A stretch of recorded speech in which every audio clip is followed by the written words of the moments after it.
Hello बच्चों, let's see the question. The question says, in a reaction A plus B gives C, the rate is equal to K and into the concentration of A. If if A, the concentration of A is increased by 3 times, then the difference in the rate is dash of the initial rate. Okay guys, तो इस question में हमसे पूछा गया है कि अगर हमारे पास एक रिएक्शन है A प्लस बी, जिस जहाँ से हमें C मिलता है प्रोडक्ट, अगर इस रिएक्शन की रेट बराबर है rate constant K multiply by the concentration of A. Okay, A is one of the reactants. Then अगर हम A को कॉन्सेंट्रेशन ऑफ A को 3 टाइम्स इंक्रीज करते हैं तो बताइए कि जो जो रेट ऑफ रिएक्शन क्या होगी उसके बाद, मींस 3 टाइम्स कंसंट्रेशन इंक्रीज करने के बाद जो रेट ऑफ रिएक्शन बनेगा उसका और इनिशियल रेट का कितना फर्क होगा, किस तरीके से वो आपस में रिलेट करेंगे. So guys, the key concept here is कि जो रेट ऑफ रिएक्शन होती है, rate of reaction is directly proportional to concentration of reactants. Correct. Now अगर हम इस गिवन सिनेरियो को देखेंगे, हमारे पास A प्लस बी है जहां हमें C मिलता है और इस रिएक्शन का रेट जो हमें बताया गया है, rate is equal to K into concentration of A. Clear. Now when concentration of A is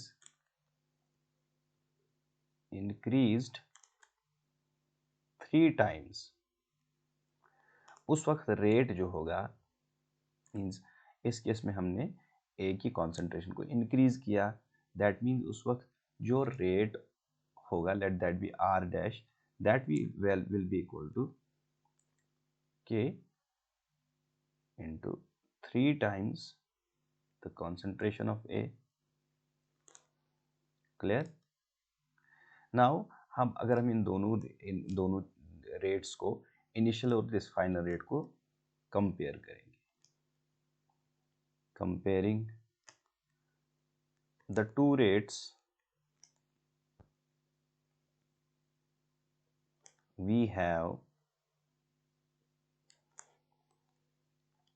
R divided by R dash, it will be equal to K into concentration of A divided by K 3 times the concentration of A.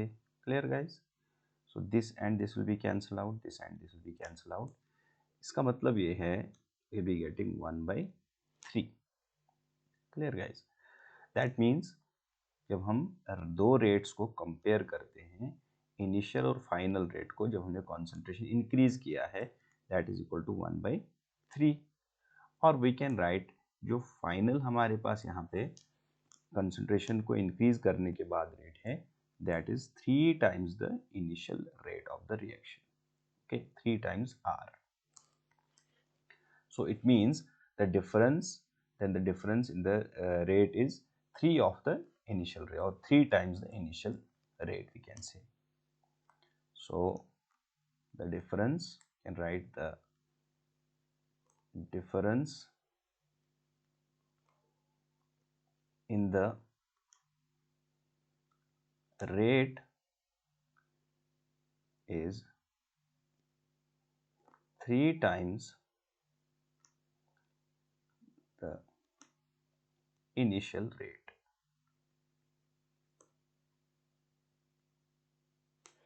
Clear guys. So this is the final answer to the question. Hope you understood very well. Best of luck.